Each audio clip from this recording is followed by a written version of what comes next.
નમસ્કાર, વીટીવી ડિજિટલના ખાસ programme weather વોચમાં સૌનું સ્વાગત છે. હું છું આપનો દોસ્ત કરણ ચડોતરા. જે રીતના કહેવામાં આવી રહ્યું હતું એ જ રીતના વરસાદ પડી રહ્યો છે, પરંતુ હજુ પણ અલગ અલગ વિસ્તારોની અંદર તડકા જેવો માહોલ છે. એટલે ઘણા બધા લોકોને લાગી રહ્યું છે કે જે આગાહી કરવામાં આવી હતી ને એ ખોટી આગાહી કરવામાં આવી હતી, પરંતુ એવું બિલકુલ નથી.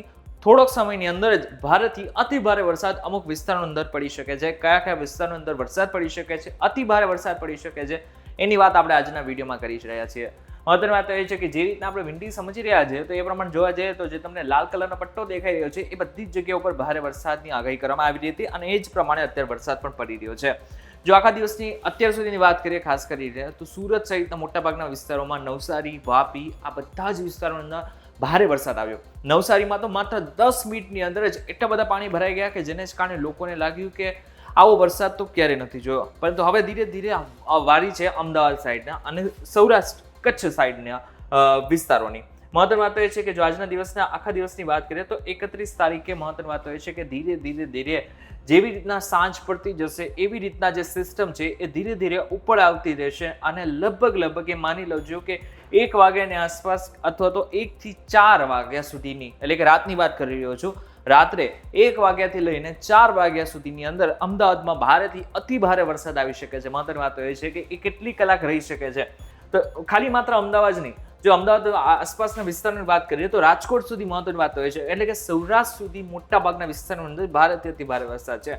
તો બીજી બાજુ એના કરતાં પણ વધારે વરસાદ કઈ જગ્યાઓ પર છે તો કે દક્ષિણ ગુજરાતમાં. આજે રાત્રે દક્ષિણ ગુજરાતમાં પણ વધારે પ્રમાણમાં વરસાદ પડી શકે છે. કેટલો વરસાદ પડી શકે છે? હમણાં જેવો આપણે વરસાદ જોયો હતો એના કરતાં પણ વધારે વરસાદ પડી શકે છે.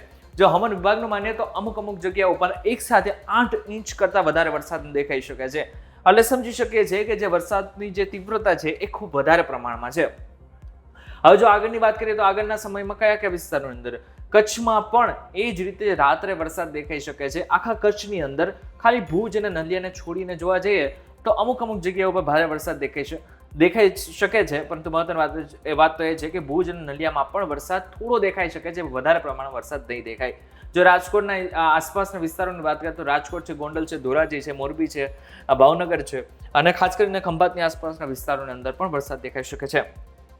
1 તારીખે સવાર પડતા થોડું વાતાવરણ બદલી જશે અને ધીરે ધીરે જે મેઇન સિસ્ટમ હતી એ સવાર પડતા વડોદરાની આસપાસ અને રાજકોટની આસપાસ વધારે પ્રમાણમાં દેખાઈ શકે છે. એટલે આમ જોવા જઈએ તો લગભગ આખા ગુજરાતને આખી સિસ્ટમે કવર કરી લીધું હશે. આ તમે જે ચિત્ર જોઈ રહ્યા છો એ ખરેખર બહુ જ ખતરનાક ચિત્ર કહી શકે છે, કારણ કે આવી રીતના એક સાથે ઘણી બધી સિસ્ટમો ભેગી થઈ ચૂકી છે અને એની તીવ્રતા પણ વધારે પ્રમાણમાં દેખાઈ રહી છે. હું અત્યારે વાત કરી રહ્યો છું 1 તારીખની, એટલે કે આવતીકાલની શનિવારની.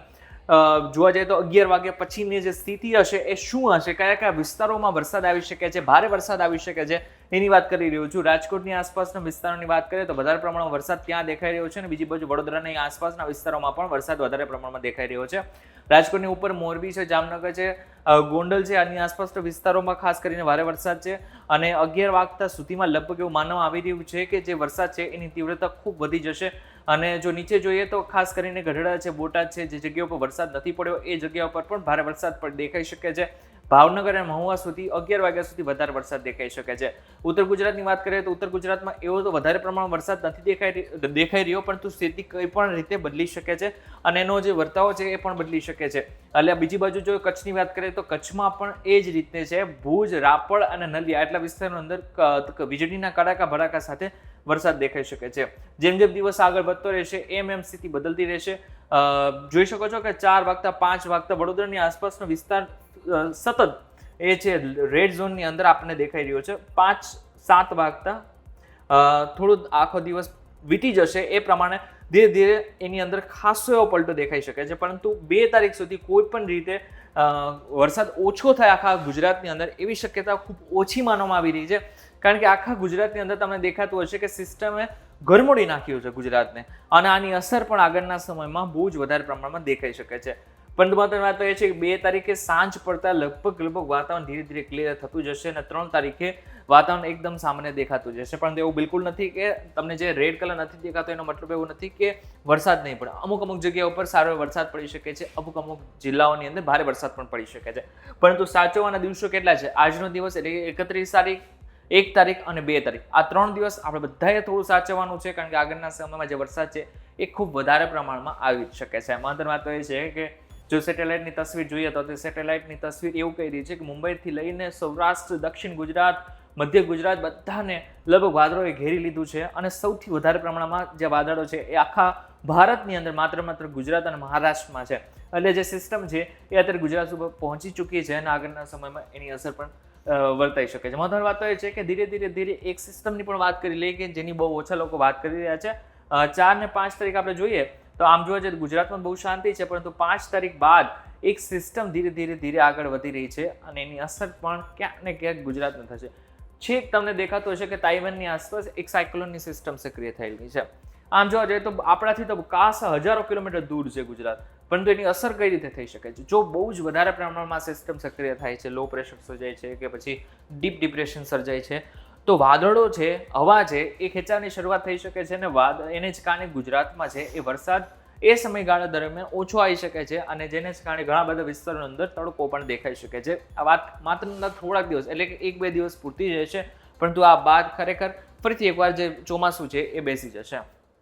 ત્યારે આમ જોવા જઈએ તો સાચવવાના દિવસો માત્ર 1 અને 2 તારીખ સુધી, અને ખાસ કરીને આજનો દિવસ સાચવવાનું છે. પોતાના અને પોતાના પરિવારનું ધ્યાન રાખજો. જે જગ્યા ઉપર વરસાદ નથી ત્યાં એવું નથી માનવાનું કે વરસાદ નથી તો આજનો દિવસ કોરું રહેશે અથવા તો તડકો નીકળ્યો છે તો આપણે બહાર નીકળીએ, એવું ના વિચારતા. સાંજ પડતા સુધીમાં અમદાવાદમાં સારો વરસાદ દેખાઈ શકે છે. ત્યારે આ બાબતને લઈને તમારું શું કહેવું છે અમને જરા કોમેન્ટ કરીને ચોક્કસથી કહેજો. વિડીયો થકી જો તમને કોઈ ઇન્ફોર્મેશન મળે તો વિડીયોને લાઈક અને શેર જરૂરથી કરજો તથા આ જ ઇન્ફોર્મેટિવ વિડીયોઝ માટે VT ડિજિટલ સાથે જોડાયેલા રહેજો.